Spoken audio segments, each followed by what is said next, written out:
अनुपमा के latest episode के लिए सब्सक्राइब करें। आज के एपिसोड की शुरुआत में पराग अनुपमा से पूछ रहा होता है कि अगर कपिल के साथ ये सब हो रहा था तो उसने बताया क्यों नहीं। अनुपमा बताती है कि बचपन से हमारे समाज में कहा जाता है कि बेटा रोना नहीं, क्योंकि आंसू बहाना सिर्फ लड़कियों का काम है। अनुपमा आगे कहती है कि मर्द को दर्द नहीं होता, बचपन से मर्दों को पत्थर बनाकर सिखाया जाता है। कोई भी मर्द यह नहीं बताएगा कि वह अपनी पत्नी का सताया हुआ है, और अगर कोई हिम्मत भी करे तो लोग उसका मजाक बनाते हैं। अनुपमा कहती है कि हमें बचपन से ही अपने बच्चों को सिखाना चाहिए कि आंसू बहाने से कोई मर्द कमजोर नहीं होता। दर्द लड़कों को भी होता है, और उस दर्द के बारे में किसी से बात करना कमजोरी नहीं है। अपने अपनों को अपनी चोट दिखाने वाला डरपोक नहीं, इंसान होता है। यह बच्चों को सिखाना चाहिए। अनुपमा बताती है कि मैं दूसरों की क्या बात करूं, मेरी खुद की बेटी पाखी ने भी अपने पति अधिक पर कुछ ऐसे इल्जाम लगाए थे, तब भी किसी ने अधिक बेचारे पर विश्वास नहीं किया था, और आज कपिल की बात पर भी किसी को विश्वास नहीं है। पराग कपिल से पूछता है कि क्या कृति तुम्हें दर्द देती है। कपिल बताता है कि यह आज से नहीं, बरसों से चल रहा है। मैंने जिसे भी बताया उसने माना नहीं। पहली बार अनुपमा जी ने मेरी बात पर यकीन किया और मुझ पर विश्वास किया।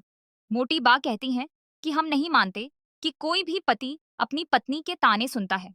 पराग कहता है कि सुनते हैं। जिस मर्द को सही संस्कार मिले हों वह बात सुनता है। असली मर्द वह होता है जो अपनी पत्नी का साथ दे, उसे समझने की कोशिश करे और उसकी शिकायतों को पहचाने। पराग कहता है कि कपिल की गलती यह है कि वह कमजोरी और संस्कारों का अंतर भूल गया है। अनुपमा बताती है कि यह तो दर्द का एक किस्सा है, ऐसे ना जाने कितने किस्से हैं। अनुपमा सबको कपिल पर जुल्म के निशान दिखाती है। वह बताती है कि यह उस दिन का निशान है जब कपिल कृति के लिए इलायची वाला गर्म दूध लेकर गए थे। दूध ज्यादा गर्म था तो कृति ने गिलास उठाकर फेंक दिया और कांच का टुकड़ा आकर यहाँ लगा। और यह माथे की चोट तब लगी जब कपिल ने अपनी माताजी को पैसे दिए और कृति ने देख लिया। उसने कपिल को इतनी जोर से धक्का दिया कि उनका सिर दीवार से टकरा गया। अनुपमा मोटी बा से पूछती है कि यह सारी चोटें आपने नहीं देखी, यहाँ आपने देखकर भी अनदेखा कर दिया। एक बार भी आपने नहीं पूछा कि यह चोट कैसे लगी। अनुपमा आगे कहती है कि कपिल भाई बता रहे थे कि इनके जिस्म पर और भी बहुत सारे निशान हैं। सब लोग यह देखकर हैरान हो जाते हैं। अनुपमा बताती है कि कभी कपिल पर गर्म पानी फेंककर इन्हें जलाया गया तो कभी बेल्ट से मारा गया। मोटी बा कहती हैं कि यह सब झूठ भी तो हो सकता है। अनुपमा हैरान रह जाती है। वह कहती है कि सुई छोटी होती है, पर अगर चुभ जाए तो आंखों से आंसू निकाल देती है। वैसे ही अगर औरत अपने पर आ जाए तो वह अच्छे अच्छों को खून के आंसू रुला सकती है। हम औरतें हैं वसुंधरा जी, और यह बात हमें अच्छे से पता है। आगे दिखाया जाता है कि कपिल कह रहा होता है कि जब लोग मुझे झूठा बोलते हैं तब मुझे बहुत दर्द होता है।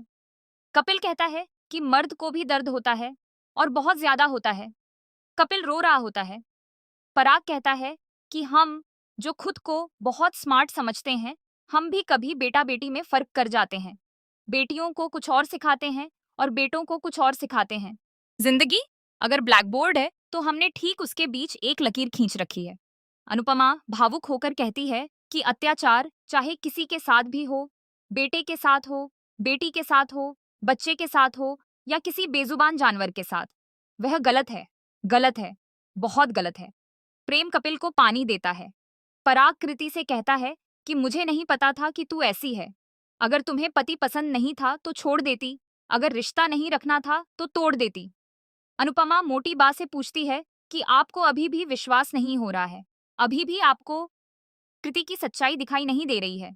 आप एक काम कीजिए, अपनी बहन को फोन कीजिए, उनसे बात कीजिए, क्योंकि उन्हें पक्का अंदाजा होगा, वरना वह तलाक होने पर जायदाद से बेदखल करने वाली बात रखती ही नहीं। मोटी बा शौक हो जाती हैं। राही कहती है कि हमारा रिश्ता कृति से था, लेकिन कृति ने जो किया है उसके बाद मुझे कृति को फैमिली बोलने में शर्म आ रही है। ख्याति कहती है कि इस औरत ने हमारा सिर शर्म से झुका दिया है। मीता कहती है कि इस लड़की को 10 से 20 साल की जेल होनी चाहिए। माही कहती है कि 2 से 4 साल का मेंटल ट्रीटमेंट भी मिलना चाहिए। आगे दिखाया जाता है कि अनुपमा पराग से कहती है कि पुलिस में फोन करके कृति के खिलाफ शिकायत कीजिए। अनुपमा पूछती है कि आप फोन करेंगे तो पुलिस सुनेगी और उसके बाद इस वीडियो और हम सबकी गवाही के आधार पर फौरन एक्शन लेगी। पराग कहता है कि वह अभी पुलिस को फोन करता है। पराग कृति से कहता है कि तू औरत नहीं है। कृति कोठारी परिवार पर लगा हुआ कलंक है और आज यह कलंक मैं मिटाकर ही रहूंगा। कृति अपने असली रूप में आती है और चिल्लाकर कहती है कि बुलाओ पुलिस, क्या आर्मी को बुलाओ? मैं भी ऐसी ऐसी झूठी कहानियां सुनाऊंगी ना कि कपिल के साथ तुम सबके सब जेल जाओगे। सब शॉक हो जाते हैं। कृति बताती है कि मुझे इस आदमी से नफरत है और फिर भी मेरे माँ बाप ने मुझे इस आदमी से बांध दिया। कृति आगे कहती है कि मैंने बोला था कि मैं इसे छोड़ दूंगी तो कहते हैं कि हम तुम्हें प्रॉपर्टी से निकाल देंगे। कृति कहती है कि मैं अपने माँ बाप की प्रॉपर्टी कैसे छोड़ दूं। कृति बोलती है कि मुझे पैसा चाहिए था। मोटी बा पूछती हैं कि तेरे लिए पैसा ही सब कुछ था। कृति गुस्से में बोलती है जैसे आपके लिए जरूरी नहीं था। कृति कहती है कि मुझे सब पता है, अभी जो घर जाने वाला था और आप मरने के लिए तैयार हो गई थी। फैमिली आपके साथ थी तो एक छोटे घर में रहकर खुश रह लेती, लेकिन नहीं, खुद तो महल में रहना है और दूसरों को ज्ञान देना है। कृति गुस्से में सबको कहती है कि मैं देखती हूँ कौन क्या बिगाड़ता है, सबको काट डालूंगी। अनुपमा गुस्से में कृति का हाथ पकड़ती है और चिल्लाकर कहती है, चुप। सब शॉक हो जाते हैं। अनुपमा कहती है, क्या काट डालोगी, हलवा है क्या? अनुपमा कहती है कि अब किसी से भी बदतमीजी की तो मैं तुम्हें, और वह कृति पर हाथ उठाने वाली होती है लेकिन रुक जाती है। अनुपमा कहती है, शांति से बात करो। पराग कपिल के पास आता है और कहता है कि पूरा कोठारी परिवार आपसे माफी मांगता है। हम आपका दुख समझ नहीं पाए लेकिन अब हम आपके साथ हैं। सब कपिल के साथ खड़े हो जाते हैं और कृति अकेली रह जाती है।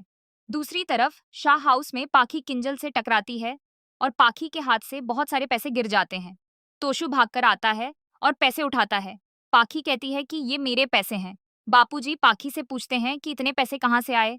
पाखी कहती है कि ये मेरी और यीशु की सेविंग्स हैं। किंजल कहती है कि सेविंग्स तब होती है जब अकाउंट में पैसे हों। तू इतना कैश लेकर कहाँ जा रही थी? किंजल पूछती है कि तू दिवाकर को देने जा रही थी। सब लोग पाखी पर गुस्सा करते हैं। पाखी कहती है कि दिवाकर ने सोचा है कि वह एक कोचिंग सेंटर खोलना चाहता है। आगे दिखाया जाता है कि अनुपमा कोठारी हाउस से जाने लगती है। प्रार्थना कहती है कि कुछ दिन और रुक जाओ। अनुपमा कहती है कि मैं कौन सा दूर जा रही हूँ, बापूजी का घर 5 मिनट की दूरी पर है। अनुपमा कहती है कि बा नहीं है तो बापूजी का ख्याल भी किसी को रखना होगा और तू यहाँ सबके साथ है। अनुपमा सबको धन्यवाद करती है। पराग कहता है कि हमारे घर में इतना कुछ हो रहा था और हम देख नहीं पाए, आपने हम सबको उस पाप से बचा लिया। पराग अनुपमा को धन्यवाद देता है। अनुपमा मोटी बा से कहती है कि जो हुआ उसे भूल जाओ, प्रार्थना पर ध्यान दो, नई खुशियां आने वाली हैं। मोटी बास कहती हैं कि प्रार्थना वाली खुशी तो हम धूमधाम से सेलिब्रेट करेंगे, लेकिन हमें एक और खुशी का इंतजार है। मोटी बा राही और प्रेम की तरफ इशारा करती हैं और कहती हैं कि अब हम और इंतजार नहीं कर सकते। राही कहती है कि हम थोड़ा और समय लेना चाहते हैं। मोटी बा अनुपमा से कहती हैं कि अब आप ही समझाइए। वह कहती हैं कि समय चला जाता है तो फिर मौका नहीं मिलता। प्रेम कहता है कि हम दोनों अपनी लाइफ में बहुत कुछ करना चाहते हैं। पराग कहता है कि हम ये सब बाद में डिस्कस करेंगे।